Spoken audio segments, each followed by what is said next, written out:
The stress to the Earth from the incoming planets will not only cause our planet to reel to and fro, but will utterly break it down. Other translations of Isaiah's prophecy say that the Earth will shake violently, split asunder, or utterly collapse.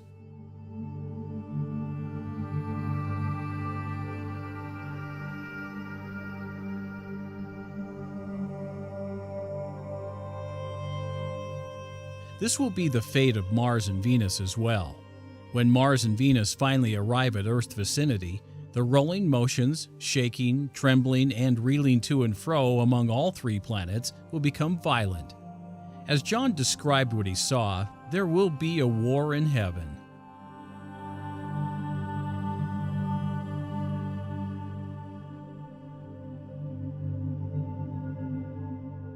The church and outside biblical scholars thoroughly misinterpret this verse and entire chapter 12 of Revelations.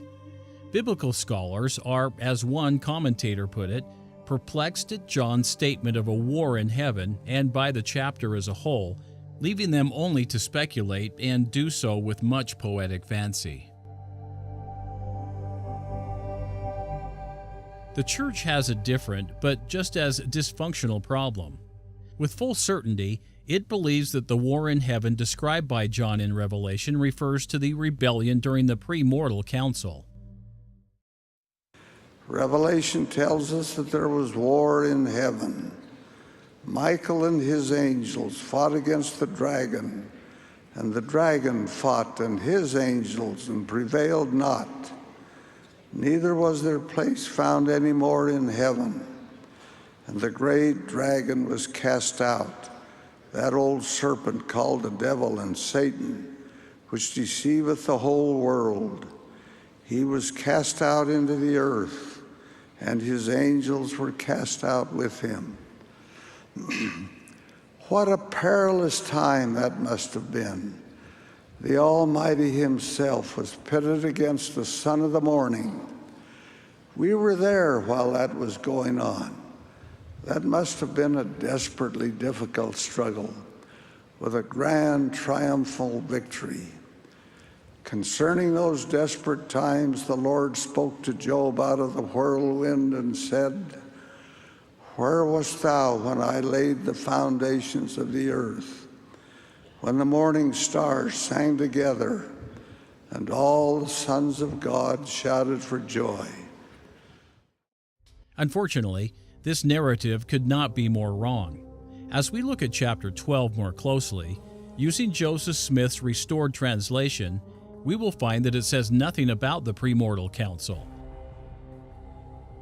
And while the chapter relies upon the ancient planetary archetypes, there really is nothing fanciful or poetic about the imagery. Lastly, Joseph Smith provides a partial key to understanding the chapter, identifying its main actors.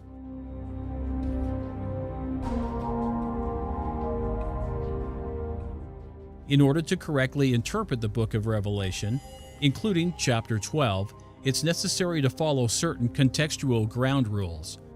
The first rule was given by John himself in the first verse of the Revelation. Revelation is a record of things John saw that were shortly to come to pass. That is, all the events seen by John were in the future. Joseph Smith made this verse unmistakably clear.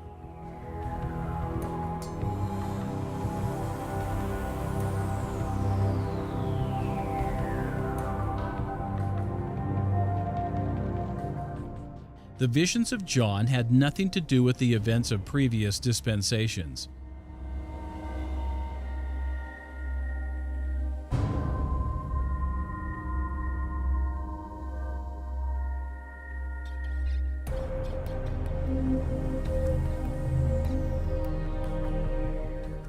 Interpretations such as these by the Church in its manuals cannot be true.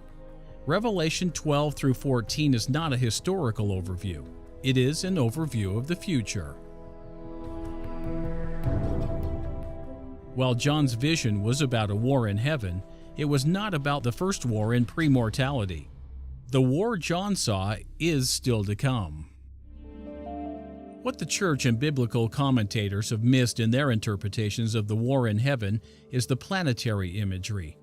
The church is oblivious to what should be obvious. In every citation of the scriptural text about the rebellion in the premortal council, the description is couched in planetary symbolism. The scriptures are describing events in the heavens involving the planets and not events involving human beings. For example, when Isaiah describes the fall of Lucifer from heaven, as we have explained in earlier videos, he is recounting an event in the heavens.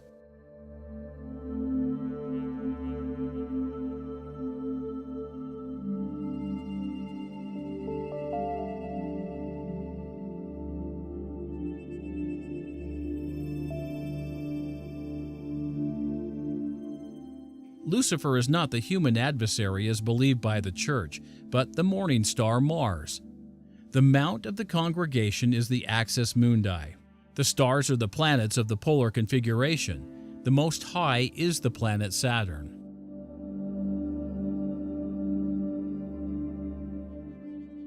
Now, certainly, the imagery can be used to represent the council in heaven, but it's not describing the council directly. When Abraham described the first war in heaven, the entire context of his account was the polar configuration.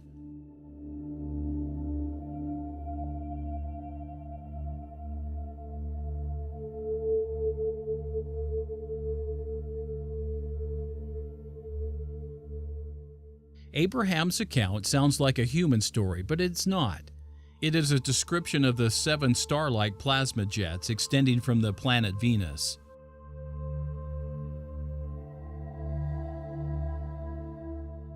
Even in our modern revelations describing the events of the council, the Lord has continued the planetary symbolism of the polar configuration.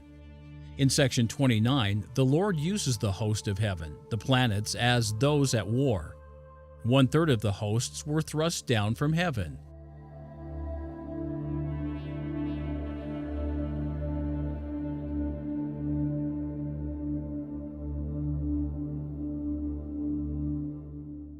In section 76, called The Vision, the Lucifer story is retold. In this rendition, the planets of heaven weep over the fall of the morning star,